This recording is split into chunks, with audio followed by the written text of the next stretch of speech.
जो भगवान सदगुरु की शरण में नहीं आएगा, मनुष्य होते हुए राक्षसों की तरह अमृत चला भी जाएगा कान में मुख में, फिर भी आपका उद्धार नहीं हो सकता। उद्धार तो उसी का होगा जो उनकी शरण में है। इसीलिए बंदर भालू के साथ भगवान राम जब अयोध्या आए, पुष्प विमान से उतरते ही भगवान राम और मैया सीता ने गुरुजनों को प्रणाम किया। वशिष्ठ जी ने कहा कि हे राम, ये सब कौन है? कहा कि गुरुदेव, इन्हीं लोगों की सहायता से हमने उस दुरांत रावण पर विजय पाई, न तो विजय पाना असंभव। इन्हीं लोगों के बलबूते पर। हाँ, बड़े शिष्ट हैं।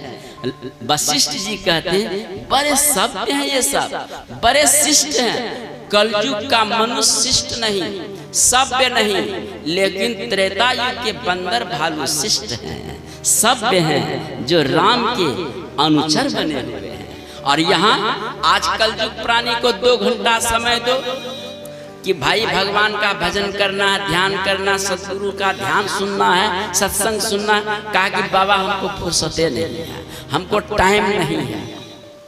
आप जरा विचार करो। और बंदर भालू को समय है, इसीलिए वे लोग शिष्ट हैं, सभ्य कहलाते हैं। लेकिन कलयुग के मनुष्य नहीं। हाँ, कुछ सब नहीं, कुछ हैं, तभी आप लोग यहाँ, आप लोग बड़े सभ्य हैं, बड़े श्रेष्ठ हैं। हाँ, तभी न भगवान सदगुरु के वचन को सुनने के लिए आप यहाँ पर पहुँचे हैं। और देखिए, यह शरीर किम निमित्तम? अज्ञान निमित्तम। अज्ञान के कारण हम सबों को शरीर मिला है। और ये शरीर मिलने से फिर क्या होता है? तो शरीर मिलने से दुख होता है। दुख तरह तरह के होता है, चाहे कितना भी मंजिल कुछ बना लो, बस दुख ही दुख है। पुराण में एक श्लोक है, एकाहायनो द्विफला त्रिरस चतुर्रसः पंचविधा षडा आत्मा सप्तत्वक अष्टपिटपो द्विखगः सनातन वृक्षः अनादि वृक्षः। कहा ये शरीर क्या है? ये सनातन अनादि वृक्ष है। इस वृक्ष में 4 फल हैं। क्या? धर्म, अर्थ, काम और मोक्ष। ये 4 फल लिखा गया है। और 2 फल और लिखा गया है, सुख और दुख। शरीर मिलने से सुख और दुख मिलता है। और इस सुख दुख को हम कैसे जानते हैं? तो 5 विधा, 5 ज्ञान इंद्रियों के द्वारा हम जानते हैं। आंख, मुख, नाक, कान, त्वचा के द्वारा हम ये 5 सुख दुख को हम जानते हैं। और कहते अष्टपिटपो, इस शरीर रूपी वृक्ष सनातन अनादि वृक्ष में 8, इसमें 10 पत्ते हैं। 10 पत्ते मैंने 10 प्राण हैं। और 8 पिटपो, 8 क्या है? 5 है तत्व महाभूत, और 3 तत्व है क्या? मन, बुद्धि, अहंकार। तो 3 ये 5 हो, 5 3 8 मिलकर के ये शरीर का निर्माण हुआ है। 8 मिलकर ये शरीर संसार बोलते हैं। श्रीमद् भागवत 5वें स्कंद में लिखते हैं कि देवी देवता भगवान से प्रार्थना करते हैं कि हे प्रभु, स्वर्ग का पुण्य भोगने से शेष पुण्य बचे तो हमको मनुष्य शरीर देना, लेकिन एक शर्त है प्रभु। कहा कि क्या?